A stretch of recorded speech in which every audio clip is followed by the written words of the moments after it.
Hey garden friends, this is Pam, Flower Patch Farmhouse, and we are in the greenhouse and we're going to take cuttings of our tomato plants. Now I had already done this and then realized I did not have my microphone on, so take two. So anyways, here is a tomato plant that I can take cuttings from. This one is actually Camp Joy. The others I did were my Brandy Boy, and I did the Brandy Boy because I didn't have as many of these as I wanted.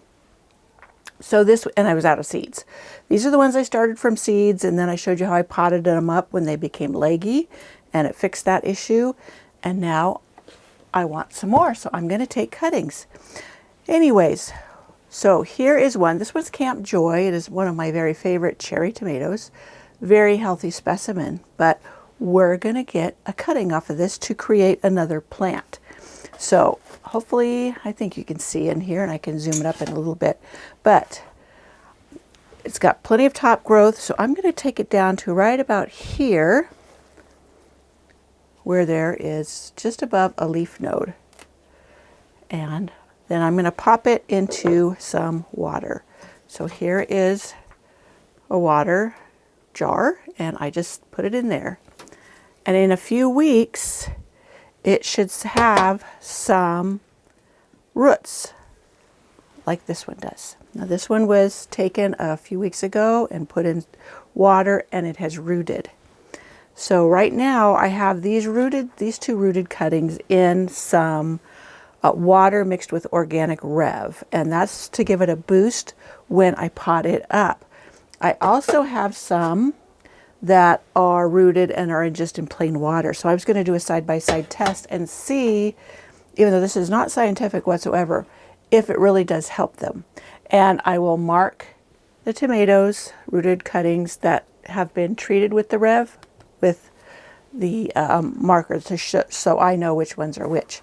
So that one I took a cutting off of, and it's still a perfectly healthy plant that will go back in the house under the shelf, under the rack, lights on the rack. Because right now it's still too cold outside to put them even in my greenhouse. And tomatoes are kind of sensitive to the cold. It'll kind of really stunt them. And Brandy Boy is especially sensitive to the cold. So here's another one. Hopefully you can see it. And this one had already, let me see if I can show you, had a cutting taken from it. So let me show you. Let me see, this side might show it better. Right here is where I took the cutting, and this is what's grown and filled in.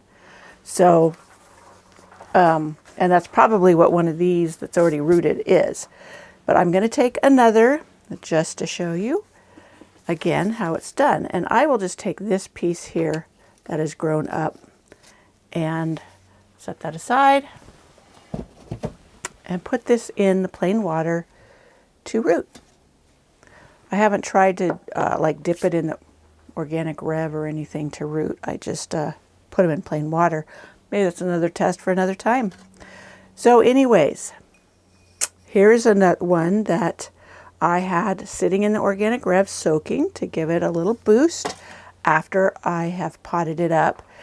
And this one is, it's a little bit taller plant pot, so I could really put this as pretty deep in there to where, well, it's not a very long cutting, but I want it to go as deep as I can in there. I could probably bring it up a little bit, but having the taller pot for this one would give it a chance to really put down some roots. And I just fill it up.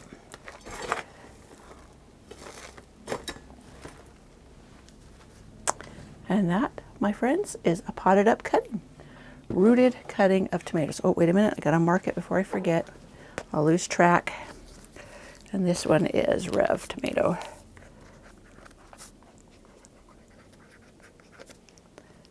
Okay.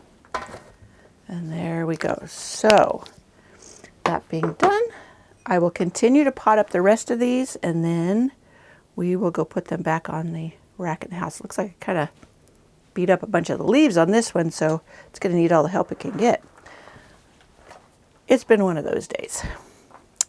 So this is, oh, let me see, one of these. Okay, there's another cutting that's just, this one's just barely getting started. It's probably, I took that cutting later than the others because I was doing them over a period of time. So let me get one more pot up here to put that one in. And this is just potting soil. This is my DIY potting soil, but any good brand should work just fine for you.